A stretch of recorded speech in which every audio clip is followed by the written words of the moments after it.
हाय hello नमस्ते, welcome to knowledge at the zone. मैं polytechnic third semester का workshop technology chapter 1 welding का part 4 लेकर आया हूँ, जिसमें टॉपिक है spinning, extrusion and type of extrusion. इस वीडियो में हम इतने टॉपिक को कवर करेंगे। मेरे चैनल पर वर्कशॉप टेक्नोलॉजी और भी जो भी वीडियो बनाए जाते हैं सब सिलेबस के हिसाब से बनाए जाते हैं, यानी कोई भी टॉपिक को छोड़ा नहीं जाता है।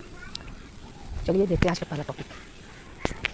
आज का पहला टॉपिक है स्पिनिंग प्रोसेस। स्पिनिंग प्रोसेस का मतलब यह है जब हम रॉ मटेरियल को गर्म करके उसका कुछ शेप देते हैं, यानी उसको किस टाइप में बनाया जाएगा, उसको जब हम शेप देते हैं तो उसी को स्पिनिंग कहते हैं। जैसे कि हम यह ऐसी प्रक्रिया है जिसमें तन्य धातु की चादरों को घूमती हुई डाई के ऊपर बल लगाकर उसे फैला दिया जाता है और डाई के अनुरूप आकार प्रदान करा दिया जाता है। हम डाई का मोल्डिंग उसी प्रकार करते हैं जिस प्रकार की हमें तन्य धातु की चादर को प्राप्त करना होता है।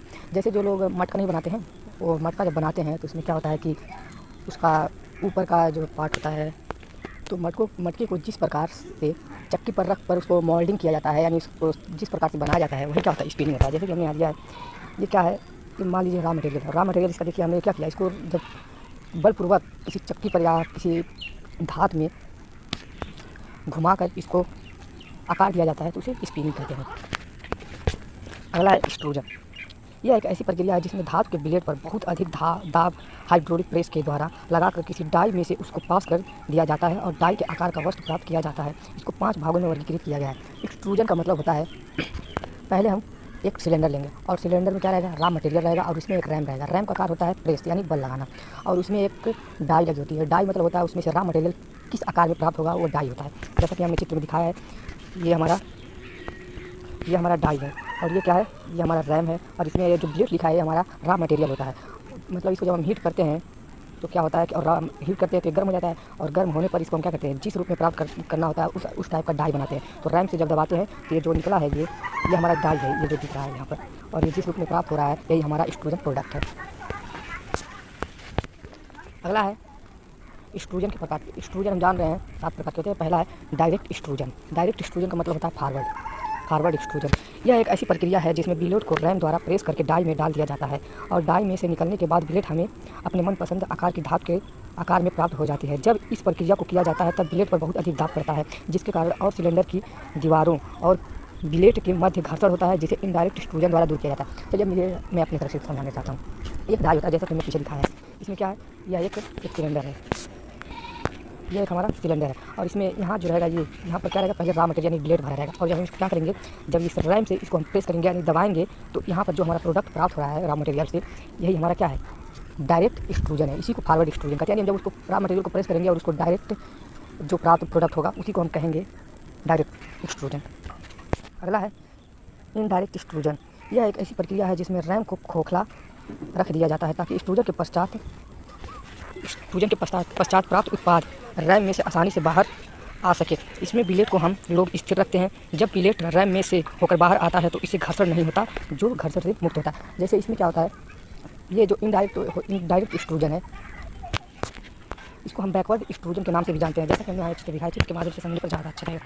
यहाँ हमने एक सिलेंडर लिया है और इसमें क्या रहेगा, पहले रॉ मटेरियल रहेगा। रॉ मटेरियल क्या रहेगा, हीट रहेगा, हीटेड रॉ मटेरियल रहेगा। और क्या होता है, हमने उस वाले क्या था, उसमें रैम में कोई हालो नहीं था, इसमें क्या रहेगा, रैम में ही हालो रहेगा यानी खोखला रहेगा। और इस रैम में से जो ये रॉ मटेरियल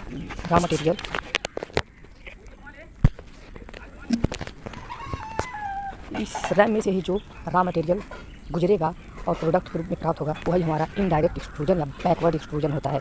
जैसा कि हमने चित्र में दिखाया है, ये क्या है, रैम में से ही प्राप्त हो जाता है और उसमें क्या था, डायरेक्ट प्राप्त हो रहा था। अगला है ट्यूबुलर एक्सट्रूजन प्रोसेस। इसके द्वारा विभिन्न प्रकार के ट्यूबुलर बनाए जाते हैं। ट्यूबुलर एक्सट्रूजन के लिए रैम के साथ में एक ड्रिल का भी प्रयोग किया जाता है जो ट्यूब का बोर निर्धारित करने के लिए काम आता है। चलिए इसे चित्र के माध्यम से समझते हैं और अच्छे से समझें। ये हमारा क्या है, सिलेंडर है, ये हमारा सिलेंडर है, ये जो दिखा हमारा सिलेंडर है, इसमें क्या हीटेड ब्लेड यानी रॉ मटेरियल है और ये क्या हमारा रैम है और रैम में ही ये जो लगा इसी को मॉन्ड्रिल कहते हैं।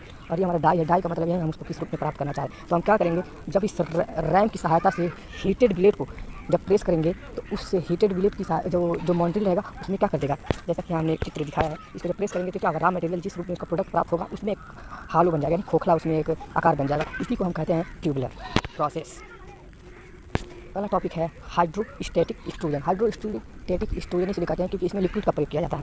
चलिए इसे समझते हैं। यह एक ऐसी प्रक्रिया है जिसमें बिलेट और रैम के मध्य किसी द्रव को भर दिया जाता है और रैम को जब दबाया जाता है तो बिलेट पर प्रेस पड़ता है और बिलेट डाई में से होता हुआ बाहर निकल जाता है और हमें अपने मोल्ड के अनुसार वांछित आकार का उत्पादन आसानी से प्राप्त हो जाता है। अगर भंगुर धातु में थोड़ा सुधार किया जाए या हाइड्रोस्टैटिक प्रोसेस द्वारा भंगुर धातुओं का भी एक्सट्रूजन आसानी से किया जाता है। हाइड्रोस्टैटिक एक्सट्रूजन में क्या किया जाता है, जो हार्ड धातु होते हैं उन पे प्रोसेस किया जाता है। जल्दी से चित्र की सहायता से समझते हैं। यहाँ हमने एक सिलेंडर लिया है और इस सिलेंडर में पहले क्या रहेगा, यहाँ पर क्या रहेगा, पहले हमारा हीटेड बिलेट रहेगा। हीटेड बिलेट मतलब रॉ मटेरियल, और उसके क्या रहेगा, उसी में ये जो है हमारा, उसके बाद थोड़ा साइड में यहाँ पर हम जब रैम को पीछे खींचेंगे तो क्या होगा, जगह बनेगा, वहाँ क्या रहेगा, लिक्विड रहेगा, कोई भी लिक्विड रहेगा। और क्या करेंगे, जब हम इसको प्रेस करेंगे तो इसमें हम हार्ड धातुओं का प्रयोग करते हैं और हार्ड धातुओं को क्या करते हैं, हीट करते हैं और हीट करने पर क्या करते हैं, उसमें क्या होता है, लिक्विड भरा था। और लिक्विड भरा था जब उसे रैम की सहायता से प्रेस करते हैं तो जो प्रोडक्ट प्राप्त होता है उसी को हाइड्रोस्टैटिक प्रोसेस कहते हैं। अगला है इम्पैक्ट एक्सट्रूजन प्रोसेस। इसमें क्या होता है, हम किसी चीज़ का ट्यूब बनाते हैं, जैसे कॉलगेट हुआ या कोई क्रीम हुआ, उसका हम क्या बनाते हैं, कवर बनाते हैं। इस प्रक्रिया द्वारा केवल मुलायम तथा तन्य धातुओं का एक्सट्रूजन संभव होता है, जिसमें शीशा, टीन आदि धातुओं के पीतल दीवारों वाले बर्तन बनाए जाते हैं। जैसे यहाँ पर हमने एक डाई लिया है, ये डाई है और हमने इसमें शेप दे दिया है और इसमें क्या लिए हैं, ये हमने रॉ मटेरियल लिए हैं और ये क्या पंच है। जब हम इसको यहाँ प्रेस करेंगे तो क्या होगा, ये इस आकार में बन जाएगा जिस आकार में हम चाहते हैं। तो ये हमारा ट्यूब प्राप्त हो जाएगा। Thank you.